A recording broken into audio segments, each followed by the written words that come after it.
बिस्मिल्लाहिर्रहमानिर्रहीम। अस्सलाम वालेकुम। आज से हम काइनेसियोलॉजी के सीरीज ऑफ लेक्चर्स को शुरू कर रहे हैं और ये लेक्चर्स डीना गार्नर के बुक के अकॉर्डिंगली होंगे। डीना गार्नर के बुक डीपीटी के फर्स्ट और सेकंड सेमेस्टर के अंदर सबसे ज़्यादा पढ़ाई जाने वाली किताब है। सो हम शुरू करते हैं अपने पहले लेक्चर को। सबसे पहले हम काइनेसियोलॉजी को डिफाइन कर लेंगे। काइनेसियोलॉजी basically is the movement of human body. ये क्या है? बेसिकली ह्यूमन बॉडी की मूवमेंट को कहते हैं ह्यूमन बॉडी मूवमेंट। सो अब सवाल ये है कि ये मूवमेंट प्रोड्यूस कैसे होती है? ये मूवमेंट प्रोड्यूस होती है आपके मसल्स की वजह से। और जब मसल्स कॉन्ट्रैक्ट करते हैं तो ये बोन्स को मूव करवाते हैं और ये हमारी बॉडी की मूवमेंट का बायस बनती है। जब मसल्स कॉन्ट्रैक्ट करते हैं तो जो फोर्स जनरेट होती है उसको कहते हैं फोर्स ऑफ मसल कॉन्ट्रैक्शन। अब हम बात करेंगे कि ये फोर्स ऑफ मसल कॉन्ट्रैक्शन क्या होती है और इसकी किन किन चीजों को हमने अपने जहन में रखना है। तो सबसे पहले तो हम फोर्स को डिफाइन कर लेते हैं कि ये फोर्स क्या चीज होती है।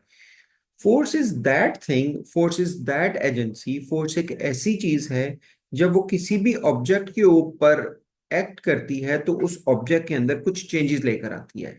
उन चेंजेस के अंदर उसकी शेप भी चेंज हो सकती है, उसका साइज भी चेंज हो सकता है, उसकी पोजीशन भी चेंज हो सकती है और इसके अलावा इसके अंदर कोई भी मूवमेंट भी प्रोड्यूस हो सकती है।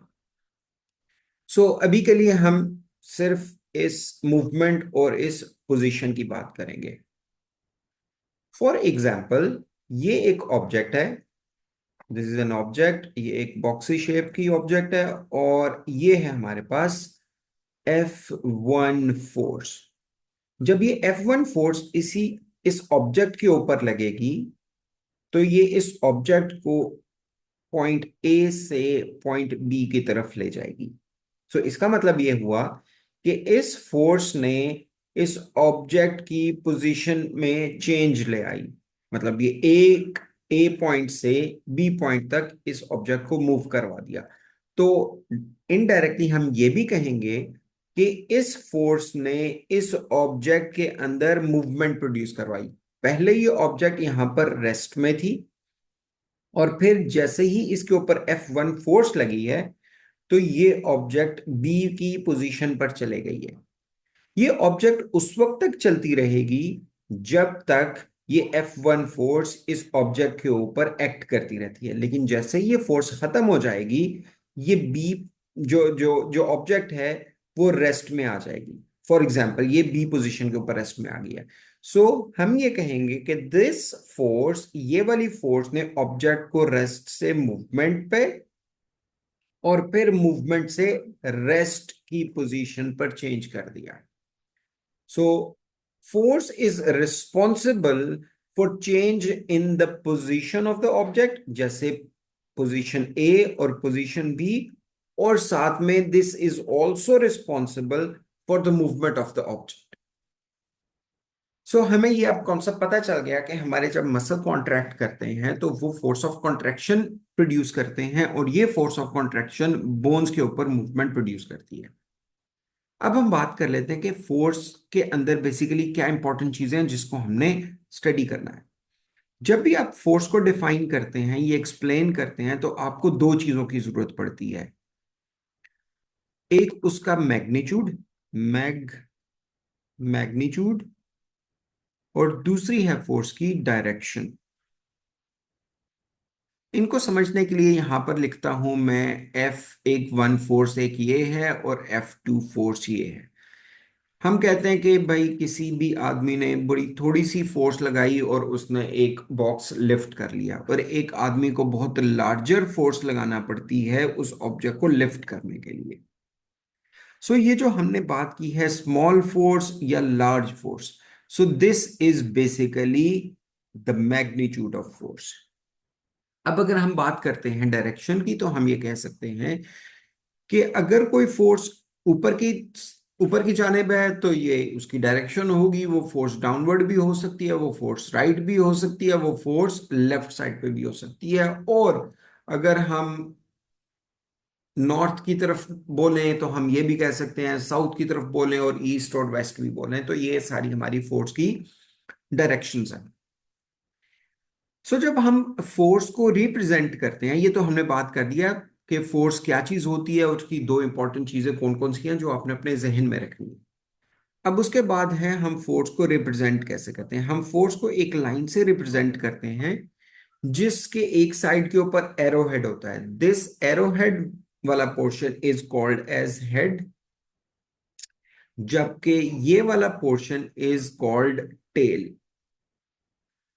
जो टेल ऑफ द फोर्स है उसका मतलब ये होता है कि ये ऑब्जेक्ट की ओरिजिन का पार्ट है, सॉरी ये फोर्स की ओरिजिन का पार्ट है। और जबकि हेड का मतलब होता है कि ये डायरेक्शन है। सो हेड हमें ये बताता है कि फोर्स की डायरेक्शन क्या है, और जबकि टेल हमें ये बताता है कि उसकी ओरिजिन कहाँ से हुई। और लेंथ ऑफ द फोर्स हमें ये बताता है कि उसका मैग्नीट्यूड क्या है। सो हमें ये अब पता चल गया काइनेसियोलॉजी क्या थी, और वो मूवमेंट जो प्रोड्यूस होती है ह्यूमन बॉडी के अंदर, उसकी स्टडी को हम काइनेसियोलॉजी कहते हैं। और मूवमेंट कैसे प्रोड्यूस होती है, वो फोर्स की कॉन्ट्रैक्शन की वजह से, मसल की कॉन्ट्रैक्शन की वजह से, और ये जो मसल होते हैं जो फोर्स जनरेट करते हैं उसको हम कहते हैं कि ये फोर्स ऑफ मसल कॉन्ट्रैक्शन है। अब हम फोर्स के बारे में और बात करते हैं। अभी हमने बात की ये एक फोर्स जो कि ऊपर की तरफ है और इसका है 10 न्यूटन मैग्नीट्यूड। अब एक और फोर्स है जो कि राइट साइड पर है और वो 2 न्यूटन फोर्स है। अब हमने ये देखा है कि ये एरोहेड हमें ये बता रहा है कि इसकी डायरेक्शन क्या है, और इसकी लेंथ हमें ये बता रही है कि ये बड़ी फोर्स है। इसी तरह से इस फोर्स के अंदर एरोहेड हमें ये बता रहा है कि ये इसकी direction that is towards right, और ये इसकी लेंथ बता रही है कि इसका मैग्नीट्यूड है। अगर हम इस फोर्स को एक्सटेंड करें लाइक दिस, ये मैंने इसको एक्सटेंड किया, और ये F2 जो कि 2 न्यूटन फोर्स थी इसको मैंने यू एक्सटेंड किया, तो हम देखते हैं कि दोनों का पॉइंट ओरिजिन या दोनों की टेल एक कॉमन पॉइंट से अराइज कर रही है। जब ऐसा हो कि दोनों फोर्सेस का ओरिजिन सेम हो तो इस सिचुएशन को कहते हैं कि दे आर को एक्सियल फोर्सेस। ये क्या है? कोएक्सियल फोर्सेस हैं। कोएक्सियल फोर्सेस का मतलब ये है कि इनकी ओरिजिन सेम है। सो इस कॉन्सेप्ट को भी अभी हम देखेंगे। अब हम सबसे पहले चलते हैं कि अगर एक ऑब्जेक्ट की तरफ, एक ऑब्जेक्ट के ऊपर एक फोर्स एक्ट करे तो क्या होता है। सो ये एक ऑब्जेक्ट मैंने बनाई, और ये मैंने F1 फोर्स बनाई, और ये 10 न्यूटन इसका मैग्नीट्यूड था, और ये लेफ्ट साइड थी और ये राइट साइड है। सो जब F1 फोर्स इस ऑब्जेक्ट के ऊपर लगेगी तो ये इस ऑब्जेक्ट को मूव करवा कर यहां तक ले आएगी। इसका मतलब ये हुआ कि इसने पोजीशन ए से पोजीशन बी तक इस ऑब्जेक्ट को मूव करवा दिया। तो पहले ये ऑब्जेक्ट रेस्ट पर थी, उसके बाद मूवमेंट करवाई और ये ऑब्जेक्ट बी पर पहुंच गई। सो मैं यहां पर लिख देता हूं मूवमेंट।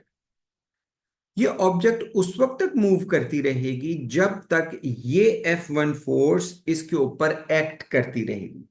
जैसे ही ये F1 फोर्स खत्म हो जाएगी ये ऑब्जेक्ट दोबारा से रेस्ट पर आ जाएगी।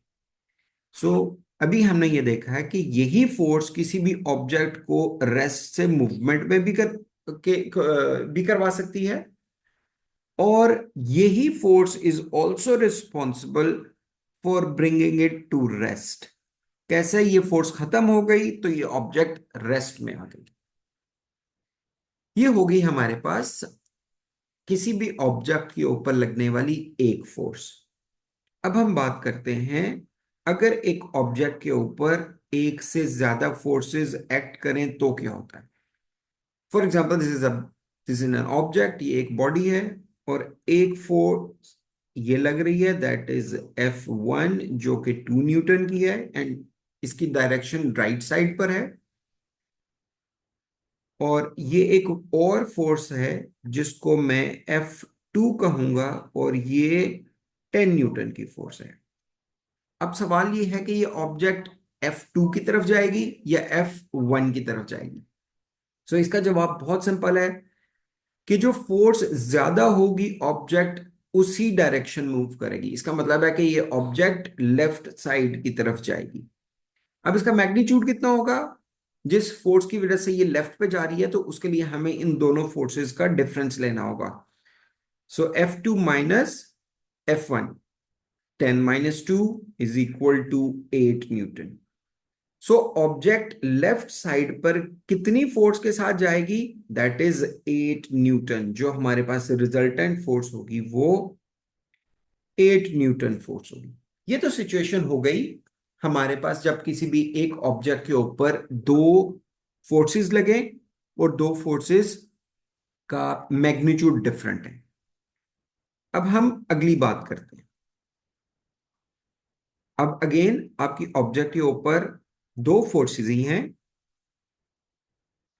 ये मैंने दो फोर्सेस बना दी हैं।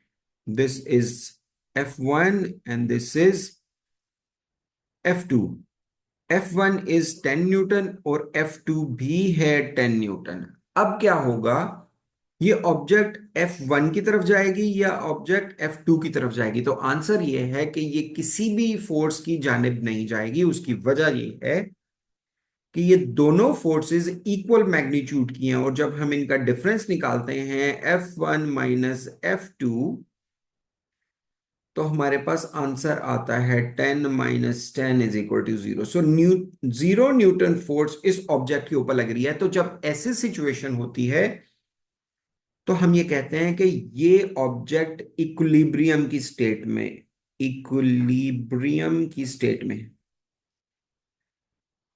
नहीं जी, ये अब हो गया जब हमारे पास एक ऑब्जेक्ट के ऊपर दो फोर्सेस लग रही थी और दो फोर्सेस पहले अनइक्वल थी और फिर इक्वल थी। अब ये जो इससे पहले हम लोगों ने ये एक कोएक्सियल का कॉन्सेप्ट पढ़ा था, अगर हम यहां पर इसी कॉन्सेप्ट को अप्लाई करने की कोशिश करें तो ये देखें कि अगर मैं F2 को एक्सटेंड करता हूं ये और F1 को भी एक्सटेंड करता हूं इस तरह से, तो दोनों एक कॉमन पॉइंट के ऊपर आकर मिल रही हैं।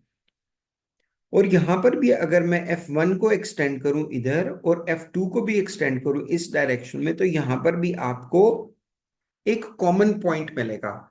सो इसका मतलब ये है कि जब आपके पास फोर्सेस इक्वल हों या अनइक्वल हों और वो फोर्सेस को एक्सियल भी हों यानी कि वो सेम ओरिजिन से निकल रही हों तो क्या होता है? तो ऑब्जेक्ट किसी भी एक फोर्स की डायरेक्शन में मूव करती है।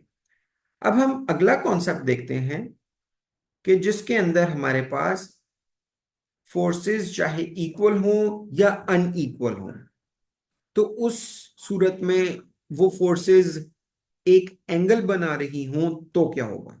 अभी हम वो देखते हैं। So this is an object. ये एक ऑब्जेक्ट है और यहां पर एक फोर्स F1 लग रही है और एक फोर्स F2 लग रही है। F1 का मैग्नीट्यूड 10 है और F2 का भी मैग्नीट्यूड 10 है। तो अब सवाल ये होगा कि ये ऑब्जेक्ट F1 की तरफ जाएगी या F2 की तरफ जाएगी। इसका आंसर देने के लिए हम इस एक्सप्लेनेशन को देख लेते हैं। अगर मैं इस फोर्स को एक्सटेंड करूं इस डायरेक्शन में और इस F2 को भी एक्सटेंड करूं इस डायरेक्शन में तो दोनों एक कॉमन पॉइंट के ऊपर आकर मिलते हैं। इसका मतलब है कि ये फोर्सेस को एक्सियल फोर्सेस हैं। अब अगर ये दोनों फोर्सेस को एक्सियल हैं तो हमने एक और चीज भी यहां पर नोट किया कि ये दोनों फोर्सेस एक दूसरे के साथ एक एंगल बना रही हैं। जब भी दो फोर्सेस किसी भी ऑब्जेक्ट के ऊपर एक एंगल बना रही हों और वो फोर्सेस को एक्सियल भी हों तो हम एक पैरेललोग्राम का प्रिंसिपल अप्लाई करते हैं। उसका क्या मतलब है? कि जैसे ये फोर्स यहां पर है और ये फोर्स यहां पर है, तो हम इसको एज इट इज इन फोर्सेस को उठाकर इस डायरेक्शन में लगा देते हैं, लाइक दिस। जैसे अभी मैं ये लगा, ये एक फोर्स और ये दूसरी फोर्स। ये जो लाइन है ये इसको रिप्रेजेंट कर रही है, और ये जो लाइन है वो इसको रिप्रेजेंट कर रही है। तो अब ये ऑब्जेक्ट ना तो F1 की तरफ जाएगी और ना ही ये F2 की तरफ जाएगी, ये दोनों के दरमियान में जाएगी। It will travel like this.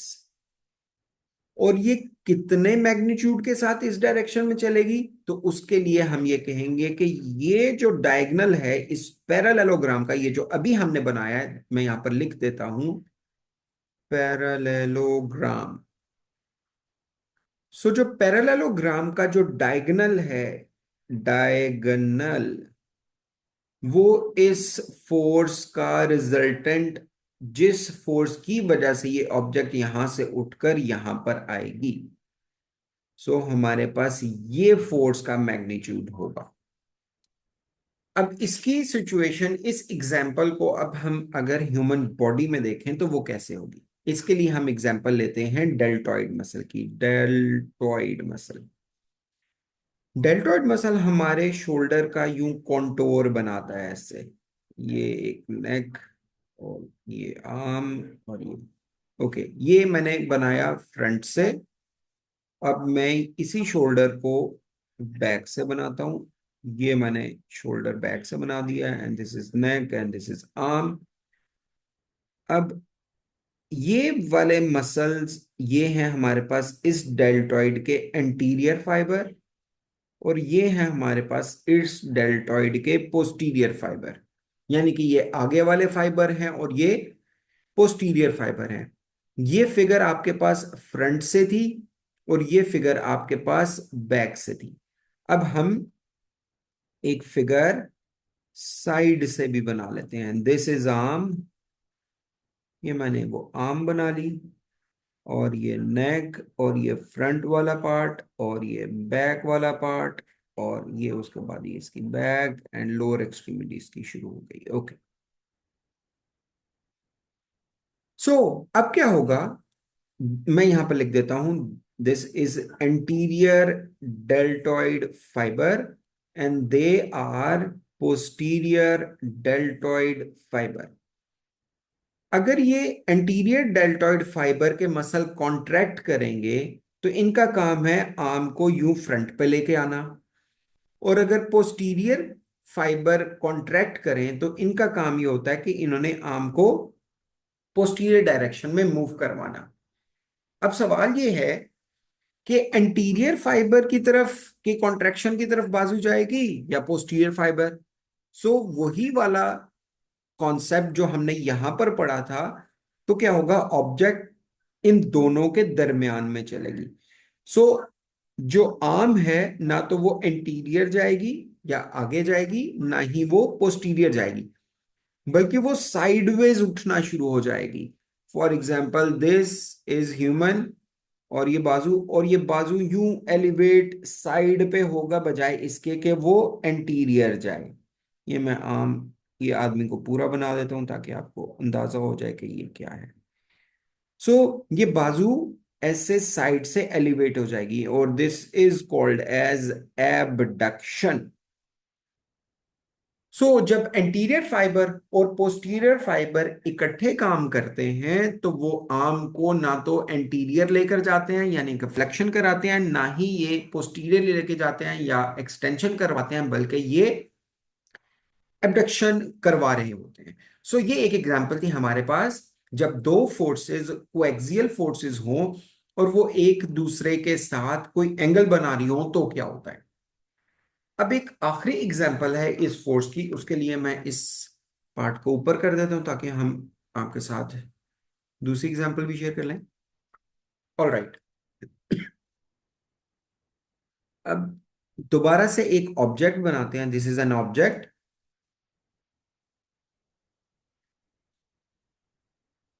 और एक फोर्स यहां पर लग रही है, दिस इज F1 फोर्स, और एक ऑब्जेक्ट एक फोर्स यहां पर लग रही है, दैट इज F2।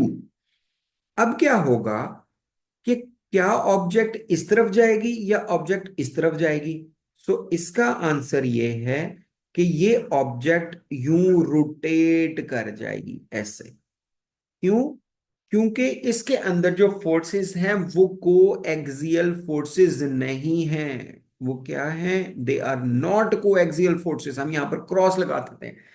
इसको एक्सटेंड करता हूं तो ये कहीं यहां इसका ओरिजिन है। अगर इसको एक्सटेंड करूं तो ये किसी भी जगह से एक कॉमन पॉइंट ऑफ ओरिजिन से अराइज नहीं कर रही।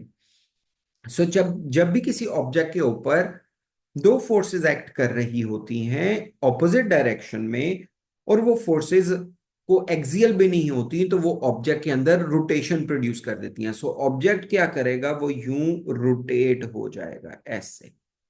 So object will rotate like this, जैसे मैंने अभी ये रेड कलर में बना दिया।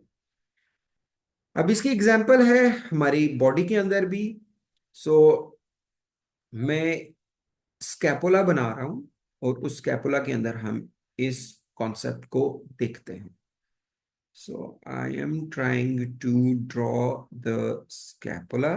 ये मैंने स्कैपुला ड्रॉ कर दिया है, और ये स्कैपुला के ऊपर अटैच होने वाला एक स्पाइन है। ये मैंने स्पाइन बना दिया, this is spine of scapula.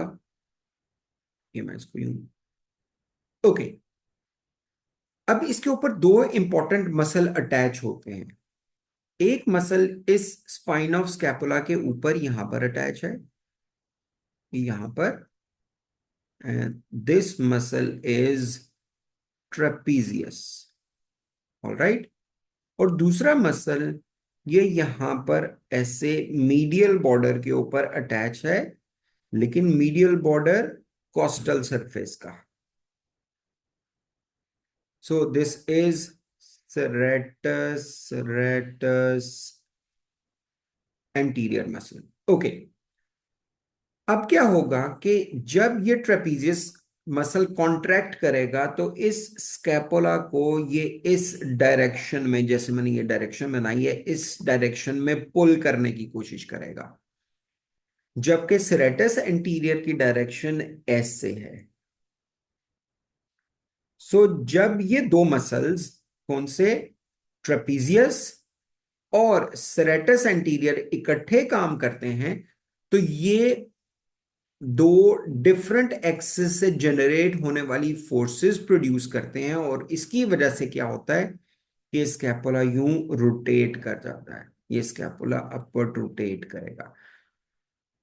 सो इस तरह से हमने फोर्सेस के इफेक्ट्स डिफरेंट ऑब्जेक्ट के ऊपर, डिफरेंट बॉडी स्ट्रक्चर्स के ऊपर पड़े। हम लोगों ने इस लेक्चर के अंदर काइनेसोलॉजी का कॉन्सेप्ट पढ़ा, फोर्सेस को पढ़ा, फोर्सेस किस तरह से डिफाइन होती हैं, और उनकी डिफरेंट एग्जांपल्स भी। आई होप कि ये लेक्चर आपको पसंद आया होगा, इसके अंदर कॉन्सेप्ट आपको समझ में आगे आया होगा। अगर आपको कोई सवाल है तो आप कमेंट बॉक्स के अंदर, कमेंट सेक्शन के अंदर अपना सवाल पूछ सकते हैं। इंशाल्लाह हम उसका रिप्लाई करेंगे। इंशाल्लाह नेक्स्ट लेक्चर के अंदर इसका फर्दर पार्ट जो है उसको हम इंशाल्लाह डिफाइन करेंगे। तब तक के लिए अल्लाह हाफिज।